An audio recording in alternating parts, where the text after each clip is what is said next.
Marcel Dubois dips his quill in lamp-black ink. The leather journal waits open beneath his weathered hands. October 15th, 1884. Clear skies, frost heavy on the willows. He writes the words the same way every morning. Routine carved into muscle memory over 17 seasons on the Saskatchewan River. The ink pools dark against yellowed pages. Behind him, the camp stirs to life. Coffee brewing over banked coals, the scrape of paddles against birch bark, voices calling across the water in 3 languages, French, Cree, English. But something feels wrong. Marcel pauses. His pen hovers above the page. The sounds from camp continue, but underneath them, a stillness spreads across the river. No birds, no rustle of animals in the brush. Even the water seems to flow more quietly. He looks up from his journal. The Saskatchewan stretches before him, mirror-smooth in the dawn light. Mist clings to the far bank. Everything appears normal. The wrongness lingers. The Hudson's Bay Company called them voyageurs. The Cree called them métis okimau, mixed chiefs. Marcel Dubois preferred the simpler term, trader. For 6 months each year, he led a brigade of 16 men down the Saskatchewan River system. Their destination never changed. Fort Carlton to Cumberland House to the Pas to Norway House, a circuit that traced the arteries of an empire built on beaver pelts and bear grease. October of 1884 marked his 17th such journey. The brigade consisted of 4 birch bark canoes, each 36 feet long, hand-stitched by Ojibwe craftsmen, sealed with pine pitch and bear fat, built to carry 4 men and 2 tons of cargo through rapids that could splinter oak. Marcel's journal listed the contents with merchant precision: bales of beaver, marten pelts, fox fur, silver fox, lynx, bear hides rolled tight as barrels, the accumulated wealth of 1,000 trap lines, gathered from posts scattered across territory larger than France. But the cargo mattered less than the men who carried it. Jean-Baptiste Moreau, the steersman, 28 years old, arms thick as fence posts, Cree mother, French father, knew every rock, every eddy, every portage trail between Battleford and Lake Winnipeg. Thomas Whitehorse, the guide, full-blood Cree, 45 years old, eyes that could read weather patterns 3 days out, spoke to the river like other men spoke to their horses. Pierre Lafontaine, 19 years old, son of a company clerk, first season on the water, eager to prove himself, kept his paddle too deep, threw off the canoe's rhythm. The others Marcel knew by reputation more than conversation. Good men, experienced, the kind who could paddle 14 hours without complaint, portage 200-pound bales without strain, sleep on frozen ground and wake grateful for another day's work. They broke camp at 5:30 in the morning on October 15th. The routine never varied. Canoes loaded in order of seniority. Marcel's in the lead, Moreau's second. The remaining 2 following at 50-yard intervals, Thomas Whitehorse in the bow of each, reading the water ahead. Marcel continued his journal entries as they paddled. 6:15 a.m., underway, current strong, water level normal for season. 6:45 a.m., past the old Métis settlement, abandoned cabins dark against the bank. 7:30 a.m., morning mist burning off, wind from the northwest. Thomas says weather will hold. The normality of it felt deliberate, as if the river system conspired to present its most benign face. Smooth water, predictable winds, wildlife stirring in the marshes along both banks. But Marcel's unease persisted. He first noticed it in the silence. The Saskatchewan River corridor teemed with life in October, geese flying south in formations that darkened the sky, moose calling from hidden bays, wolves singing at dawn and dusk, beaver slapping tails against the water at the first sound of paddles. That morning, the river flowed quiet as a cathedral. By 10:30, they had covered 12 miles. Marcel called for the first rest. The canoes pulled toward a gravel bar that jutted into the current, a place they had stopped dozens of times before. Good landing, sheltered from wind, fresh water seeping from springs in the bank. The men stepped ashore, stretched legs cramped from hours of kneeling, passed around dried meat and tea brewed black as tar. Thomas Whitehorse walked the perimeter of their rest spot, a habit Marcel had observed for years. The guide would circle camp, examine tracks in the mud, test the wind direction, listen for sounds that didn't belong. This time, Thomas stopped, crouched beside something at the water's edge. "Marcel," he called. His voice carried a note that made the other men look up. Marcel walked to where Thomas knelt. In the soft earth, pressed deep into gray clay, were marks unlike anything he had seen. Not bear tracks, not moose, not wolf. The impressions measured 8 inches across, 3 distinct talons, each as long as a man's finger, curved inward like fish hooks. The marks suggested tremendous weight. Whatever had made them had pressed through an inch of clay to reach the harder earth beneath. "Bird?" Marcel asked. Thomas shook his head. "No bird this big." Pierre Lafontaine crowded close. The young voyager stared at the tracks with the wide-eyed curiosity of someone encountering his first wilderness mystery. "Eagle?" Pierre suggested. Jean-Baptiste Moreau laughed. The sound carried no humor. "Show me an eagle weighs 300 pounds. Thomas stood, brushed clay from his hands. His expression remained carefully neutral, but Marcel caught the tension in his shoulders. The guide was worried. "We should go," Thomas said. They loaded the canoes without the usual banter. Marcel made his journal entry while the others pushed off from shore. 10:45 a.m. Strange tracks at rest stop. Large bird sign. Very large. Thomas recommends moving on. The afternoon passed without incident. They made good time despite a headwind, that picked up after noon. By 4:00 p.m. they had reached the traditional evening campsite, a natural harbor formed by a bend in the river. High banks provided shelter from wind. Dense willow groves offered privacy and windbreak. Marcel had camped here 47 times in 17 seasons. He knew the site like his own cabin, the flat clearing where they pitched canvas, the fire ring built from river stones, the fallen log that served as a bench for evening meals. Everything looked exactly as it should, but the wrongness had followed them downstream. As they unloaded the canoes, Marcel noticed the silence again. No evening bird calls, no beaver activity in the bay. Even the usual chorus of insects seemed muted. Thomas made his customary circuit of the campsite. This time, he took longer, disappeared into the willows for nearly 20 minutes. When he returned, his face was grim. "More tracks," he said quietly, "all around the camp." Marcel followed him into the brush. The soft earth beneath the willows held a clear record of recent activity, the same 3-toed prints they had found at the midday rest. But here, the tracks formed patterns, circles, spirals, as if something had walked the perimeter of their campsite repeatedly. "When?" Marcel asked. Thomas knelt beside the clearest print, examined the edges where clay had begun to crumble. "Recent. Yesterday, maybe today." "What do you think it is?" The guide was quiet for a long time. When he spoke, his voice was barely above a whisper. "My grandmother told stories about things that hunted in the North Country, things that came down from the barrens when the caribou were scarce. She called them Windigo Pinesi." "Flying devils," Thomas nodded. "Flying devils?" Marcel stared at the tracks, tried to imagine what kind of creature could leave such marks. His rational mind rejected the possibilities that suggested themselves. Birds did not grow to the size of horses, bears did not fly, wolves did not hunt alone, but the evidence lay pressed into the earth at his feet. "We'll post watches tonight," he decided, "double watches, 2 men awake at all times." Thomas looked relieved. "Good idea." They returned to camp without mentioning the tracks to the younger men. No need to spread worry without cause. But as they prepared the evening meal, Marcel noticed how Thomas kept glancing toward the sky, as if expecting something to descend from the growing darkness. The night passed without incident. Marcel's watch ran from midnight to 3 a.m. Thomas took the final shift until dawn. Both men reported nothing unusual, no sounds from the forest, no movement on the river. But at first light, they discovered the canoes had been visited. Deep gouges scored the birch bark hulls, 3 parallel scratches, each extending from gunwale to keel. The marks appeared too regular to be accidental damage, too deliberate to be caused by drifting logs or shoreline rocks. Marcel ran his fingers along the scratches.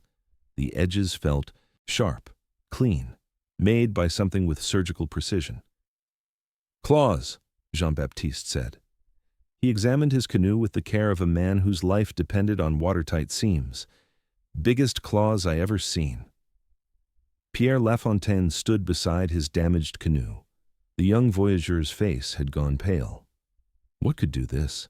Thomas remained silent, but Marcel caught him scanning the sky again, looking for movement among the high clouds. They repaired the damage with pine pitch and strips of canvas.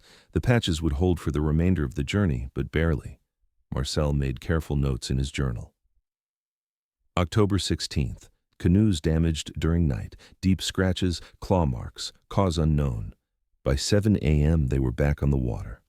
The Saskatchewan flowed broad and shallow through a landscape unchanged since the Ice Age.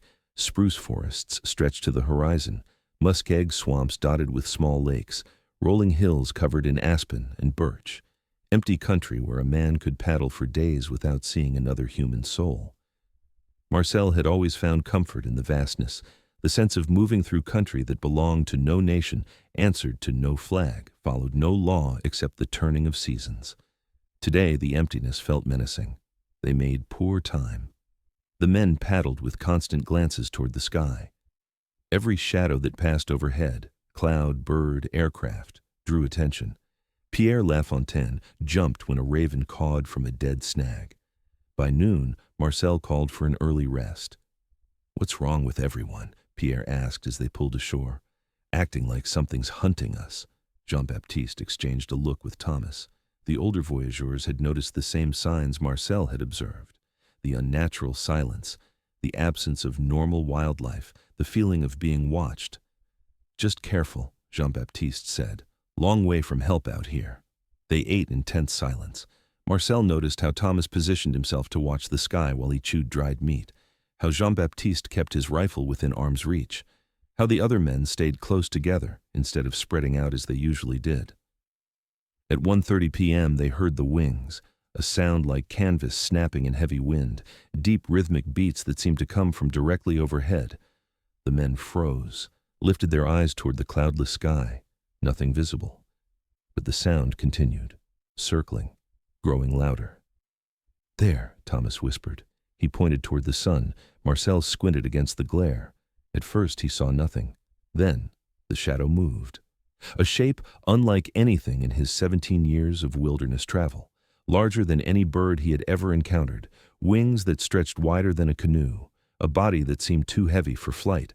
The creature circled their rest stop twice, close enough that Marcel could make out details that contradicted everything he knew about aerial life. A head too large for a bird, legs that ended in talons like meat hooks, eyes that reflected light even in broad daylight. Then it was gone, vanished into the blue sky as suddenly as it had appeared. The men sat in stunned silence. "Did everyone see that?" Pierre whispered.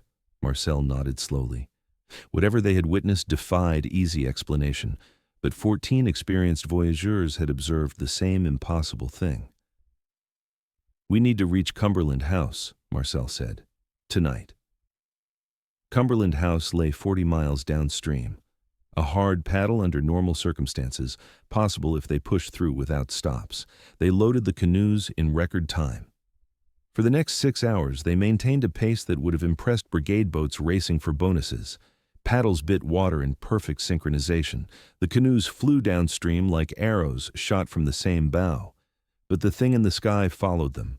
Marcel spotted it 3 more times during the afternoon, always circling, always at a distance that made details uncertain, but definitely present, definitely tracking their progress. By 8 p.m., exhaustion forced them to make camp still 20 miles short of Cumberland House. They chose an exposed gravel island in the middle of the river. No trees for cover, but also no blind approaches. Clear sightlines in all directions. If something wanted to approach their camp, it would have to do so in the open. Marcel doubled the watches again. 4 men awake at all times, rifles loaded. Fire kept burning bright enough to illuminate their entire position. At 2:30 a.m., Baptiste Leclerc disappeared. The scream woke the entire camp. Marcel jerked upright, grabbed his rifle, looked toward the watch positions. 3 men stood alert around the fire. Baptiste's post on the eastern edge of the island was empty. "Baptiste!" Jean-Baptiste called. No answer. Thomas was already moving. He trotted toward the abandoned watch post, rifle ready. The other men formed a loose circle around the fire, eyes scanning the darkness beyond their small ring of light. "Here!" Thomas called.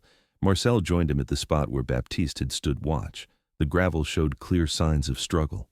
Bootprints dug deep where the man had tried to gain footing. Scattered equipment, a rifle half buried in loose stone, but no body, no blood, no trail leading away from the position. "Tracks?" Marcel asked. Thomas played lantern light across the gravel, found what he was looking for 10 feet from Baptiste's final position, the same three-toed marks they had discovered at the previous camps. But these pressed deeper than before, as if whatever made them had been carrying additional weight. "It took him," Thomas said quietly. Marcel stared at the tracks, tried to construct a sequence of events that made sense. Baptiste on watch, something approaching from the darkness, a struggle. Then, what? How did a man simply vanish from a guarded position? Pierre Lafontaine pushed close to examine the tracks. "What kind of animal?" The sound of wings cut him off, deep rhythmic beats directly overhead, but louder than before, closer. The downdraft stirred ashes from their fire. Marcel looked up. Against the star field, a massive shape circled their island. Wings that blocked out patches of sky, a silhouette that belonged to no creature in any natural history he had studied. "Everybody stay together," he ordered. "Back to back, weapons ready." The men formed a tight circle around the fire, 14 rifles pointed outward. But what good were bullets against something that attacked from above? The circling continued for 20 minutes. Sometimes the creature passed close enough that they could hear the whistle of air through its wing feathers. Sometimes it climbed higher, becoming barely visible against the night sky. Then silence returned. Marcel waited another hour before allowing the men to relax. Whatever had taken Baptiste was gone. For now. They spent the remainder of the night clustered around the fire. No one slept. Every sound, wind through stones, water lapping the shore, their own breathing, might signal another attack. At dawn, they searched the island systematically, found Baptiste's watch cap snagged on driftwood 50 yards from his post, but no other sign of the missing man. Marcel made the grim entry in his journal. October 17th, Baptiste Leclerc taken during night watch, no body found, attack from above, urgent, reach Cumberland House today. They abandoned everything except essential supplies. Food, ammunition, the most valuable fur bales. Left behind cooking equipment, extra clothing, canvas shelters, anything that might slow their escape downstream. The canoes rode high in the water, made good speed despite the shaken crew. Marcel pushed them harder than was safe, took risks in fast water that could have cost them everything. Better to drown in rapids than face another night in the open. Cumberland House appeared around a bend in the river at 3:40 p.m. The sight of the stockade walls, the Union Jack flying above the main gate, smoke rising from the chimneys, civilization had never looked so welcome. But their arrival drew strange looks from the post's residents. "Dubois!" called Alexander Mackenzie, the chief factor. "You're 3 days early, and where's the rest of your brigade?" Marcel climbed onto the dock, his legs shook from exhaustion and strain. "We need to talk, privately." Mackenzie's office overlooked the Saskatchewan River from the second floor of the main building.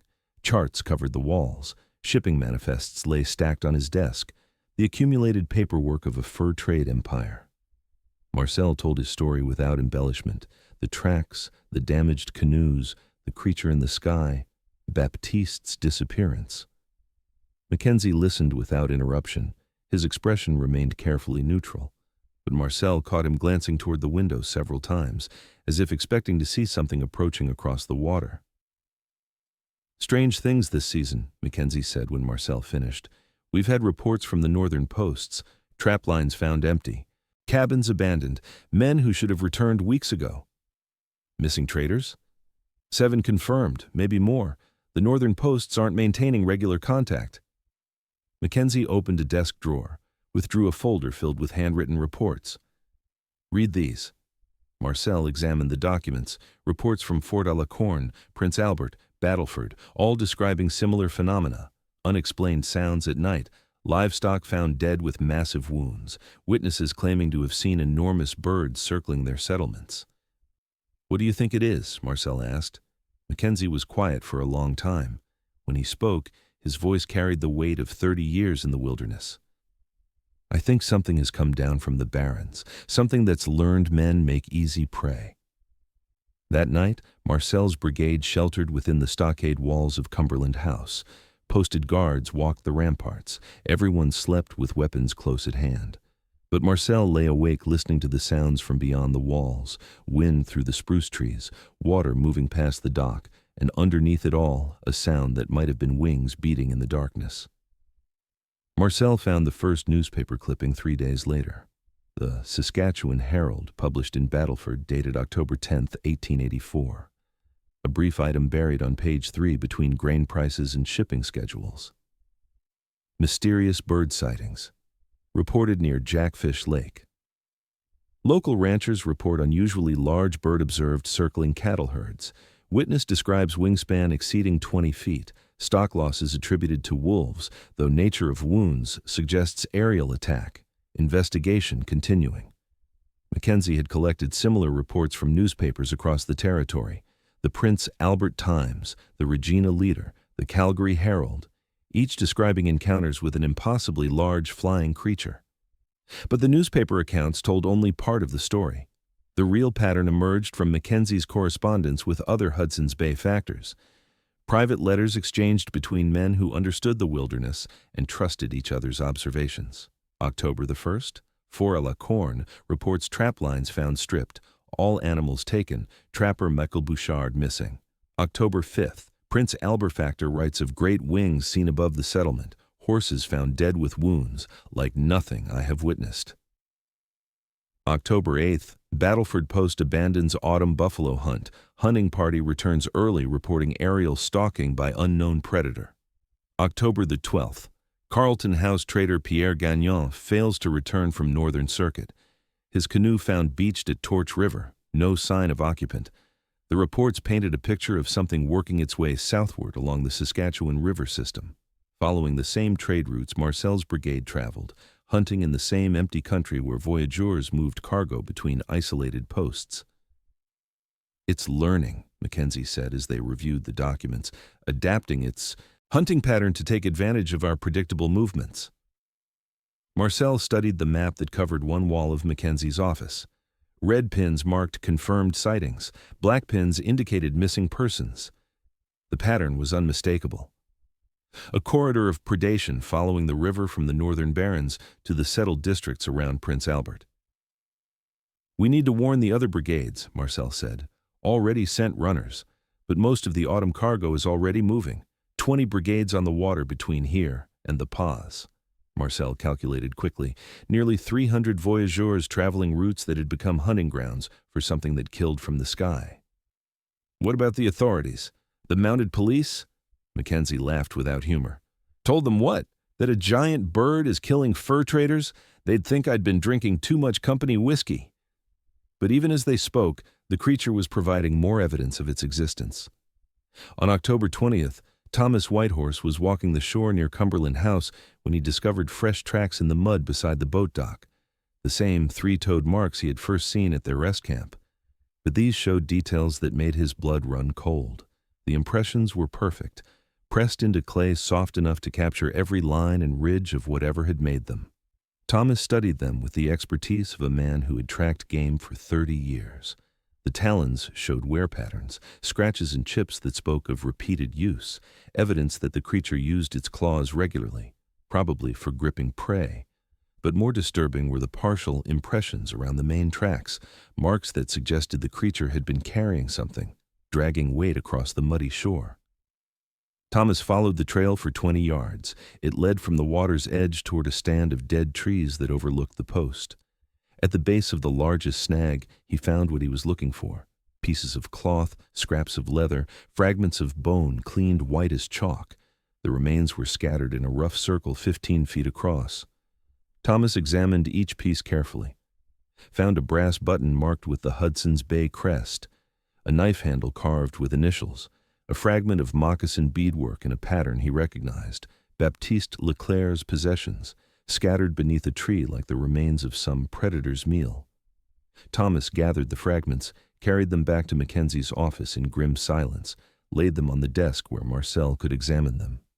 "It ate him," Thomas said simply. Marcel stared at the pitiful collection of personal effects, tried not to imagine the circumstances of their dispersal. We have to do something. Like what? Mackenzie asked. Hunt something we've never seen clearly, track something that flies, fight something that can lift a full-grown man. But Marcel was already forming a plan. Desperate, probably futile, but better than waiting for more brigades to disappear. We use ourselves as bait, he said. The idea was simple in concept. Send a small, lightly defended brigade downstream from Cumberland House, let the creature attack, but be ready with firepower and witnesses when it happened. You're talking about suicide, Mackenzie said. I'm talking about getting close enough to kill it. They spent 2 days preparing. Marcel selected 3 volunteers from the men who had witnessed the creature's pursuit. Jean-Baptiste Moreau, Thomas Whitehorse, Pierre Lafontaine, despite his inexperience, insisted on participating. I owe Baptiste that much, the young voyageur said. They loaded a single canoe with minimal supplies, food for 3 days, ammunition for 20 men, rifles, shotguns, a small cannon borrowed from Cumberland House's defenses, everything they needed for a running battle with an aerial predator. On the morning of October 23rd, they pushed off from the Hudson's Bay dock. Marcel made what he expected would be his final journal entry. October 23rd. Departing Cumberland House with hunting party. Objective: locate and destroy the creature responsible for recent disappearances. God help us all. The Saskatchewan flowed dark as tea beneath overcast skies. Perfect hunting weather for something that preferred shadows to sunlight. They paddled slowly, made themselves obvious targets, stayed in the middle of the river where the creature would have clear approaches from any direction. For 6 hours, nothing happened. Then, Thomas pointed toward a stand of dead trees on the eastern bank. There, he whispered, perched on the highest snag, motionless as carved stone, sat the creature they had pursued for more than a week. Marcel got his first clear look at their nemesis. The thing was enormous, easily 8 feet tall, wings that would span 40 feet when extended, a head like a prehistoric bird, but scaled to proportions that belonged to nightmares. It was watching them. "Everybody ready?" Marcel whispered. 4 rifles swung toward the creature's perch, 4 men prepared for the fight they had been planning since Baptiste's disappearance. The creature launched itself from the dead tree. The attack came faster than Marcel had anticipated. No circling, no stalking, just a straight dive at their canoe with talons extended and wings beating like thunder. "Fire!" Marcel shouted. 4 rifles discharged simultaneously. The sound echoed across the water like a small war. Marcel saw at least 2 hits. Dark holes appeared in the creature's left wing. It screamed, a sound like breaking glass amplified beyond endurance. But it didn't fall. Instead, it pulled out of its dive, climbed toward the clouds, circled once at extreme range, then disappeared into the overcast sky. "Did we kill it?" Pierre asked. Marcel reloaded his rifle with hands that shook from adrenaline. "We heard it. Whether that's enough, they never found out. The creature didn't return that day, or the next, or the day after that." Marcel's hunting party returned to Cumberland House without seeing their quarry again. But the attacks stopped. Reports of missing voyageurs ceased. Trade routes returned to normal. Whatever they had wounded apparently decided that human prey was more trouble than it was worth. Dr. Sarah Whiteman discovered the paddle in 1997. She was conducting research for her doctoral thesis on material culture of the fur trade. Her advisor at the University of Saskatchewan had arranged access to the Hudson's Bay Company archives, boxes of artifacts stored in climate-controlled warehouse space outside Winnipeg. Most of the collection consisted of ledger books, shipping manifests, correspondence between traders and company directors, the paper trail of a commercial empire that once controlled half a continent. But mixed among the documents were physical artifacts, canoe paddles, trade beads, tools and weapons used by voyageurs who had paddled the northern rivers more than a century ago. Sarah found the paddle in a wooden crate marked Cumberland House Misk, 1880-1890. It was unremarkable at first glance. Ash wood, weathered gray with age, standard voyageur dimensions, 4 feet long, blade 8 inches wide. The kind of implement that had propelled thousands of canoes across the wilderness, but carved into the blade's surface, someone had etched an image that made Sarah stop breathing. A creature with outstretched wings, massive talons, a head that combined avian features with something far more predatory. rendered with the careful detail of someone who had observed the subject firsthand. Around the border of the carving, words in faded French script. Le diable ailé de la Saskatchewan. Marcel Dubois, 1884. The winged devil of the Saskatchewan.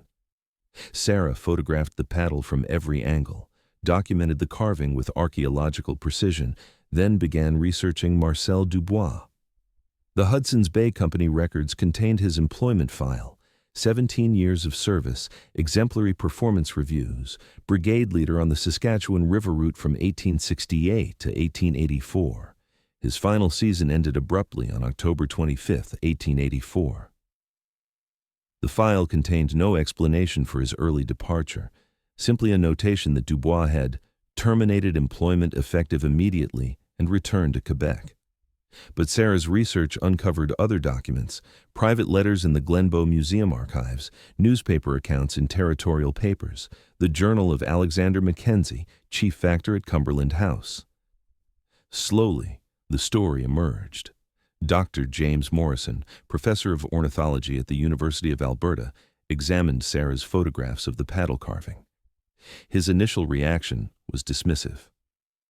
Folklore, he said. Voyageurs lived hard lives in isolated conditions. Easy to imagine they might misidentify known species, make them larger than reality. But when Sarah showed him the newspaper clippings she had collected, Morrison's expression changed. Multiple witnesses? He asked. Dozens, including experienced. Traders who had spent decades in the wilderness. Morrison studied the historical accounts more carefully, applied his knowledge of North American bird species to the descriptions provided by 19th-century observers. The wingspan estimates are impossible, he concluded. No North American bird species exceeds 12 feet. Nothing even approaches 20 feet. Could they have been wrong about what they saw? Possibly. Eagles can appear much larger under certain atmospheric conditions, especially at dawn or dusk when lighting creates optical illusions. Morrison paused. But the behavioral descriptions don't match any known raptors. Sarah had collected dozens of accounts from 1884. All described the same impossible creature: nocturnal hunting, aerial stalking of human prey, intelligence that suggested problem-solving ability far beyond known bird species. What about extinct species? She asked. Morrison was quiet for several minutes. When he spoke, his voice carried reluctant curiosity. There are fossil records of large raptors from the Pleistocene, Territornis, Argentavis, creatures with wingspans approaching 25 feet, but they disappeared 10,000 years ago. Supposed to have disappeared. Exactly, supposed to have. But Morrison ultimately dismissed the accounts as misidentification. Eyewitness testimony from the 19th century is notoriously unreliable, especially when filtered through newspaper reports and second-hand accounts. Sarah published her thesis in 2001, Material Culture and Folk Narratives in Hudson's Bay Company Trade Networks. The paddle carving occupied a single chapter. She presented it as evidence of how wilderness conditions influenced voyageur folklore. But privately, she remained convinced that Marcel Dubois had carved his paddle as testimony to something real. The carved image was too precise, too detailed, too specific to represent misidentification or folklore elaboration. Someone had seen the creature depicted on that paddle blade, studied it carefully enough to reproduce anatomical features with scientific accuracy. In 2003, Sarah returned to the Hudson's Bay archives. This time, she focused on Mackenzie's correspondence from the autumn of 1884. She found the letter she was looking for in a folder marked Confidential Communications, Northern District. October 30th, 1884. To Sir Donald Smith, Chief Commissioner, from A. Mackenzie, Cumberland House. Sir, I regret to inform you of irregularities affecting trade operations on the Saskatchewan River system during the past month. 7 confirmed casualties among company personnel, multiple brigade disruptions, significant cargo losses. The cause remains officially undetermined. However, I feel obligated to report the consensus among experienced traders that attacks were conducted by an unknown predatory species, aerial in nature, demonstrating hunting behavior inconsistent with documented regional fauna. Mr. Marcel Dubois, senior brigade leader, has submitted a detailed report of his observations. I am forwarding his account under separate cover, though I cannot vouch for all claims contained therein. Normal trade operations have resumed as of October 25th. Whatever prompted the unusual predatory activity appears to have moved on or been deterred. I remain your obedient servant, A. Mackenzie. But Marcel Dubois' detailed report was not among the archived documents, either lost to time or deliberately removed from the official record. Sarah never found it. Instead, she found one final piece of evidence in Mackenzie's private journal. A brief entry from November 15, 1884. Monsieur Dubois departed this morning for eastern provinces. Left behind the paddle he carved during his recuperation here. Claims it represents accurate depiction of the creature his brigade encountered. I have placed the artifact in storage rather than destroy it, though I question the wisdom of preserving such testimony. Some stories are better forgotten. Sarah stared at the journal entry. Mackenzie had preserved the paddle deliberately. Despite his skepticism about Dubois' account, the chief factor had recognized its potential historical value, or perhaps he had his own doubts about dismissing the story entirely. Sarah's final research took her to Trois-Rivières, Quebec, where Marcel Dubois had returned after his last season on the Saskatchewan. Parish records showed he had married in 1885, raised 4 children, worked as a carpenter until his death in 1923. But he never returned to the fur trade, never again traveled west of the Ottawa River. In 1920, a local newspaper had interviewed Dubois for an article about early Western settlement. The reporter asked about his experiences as a voyageur. Dubois' response was recorded verbatim. The Saskatchewan River is beautiful country, rich in fur, good for brave men who know their business. There are things in the northern forests that don't belong in any natural history. Things that hunt from the sky. I carved what I saw on a paddle blade. If anyone doubts my account, let them examine that carving. Do you still have the paddle, Mr. Dubois? Left it in the west where it belonged. Some memories are better abandoned with the places that created them.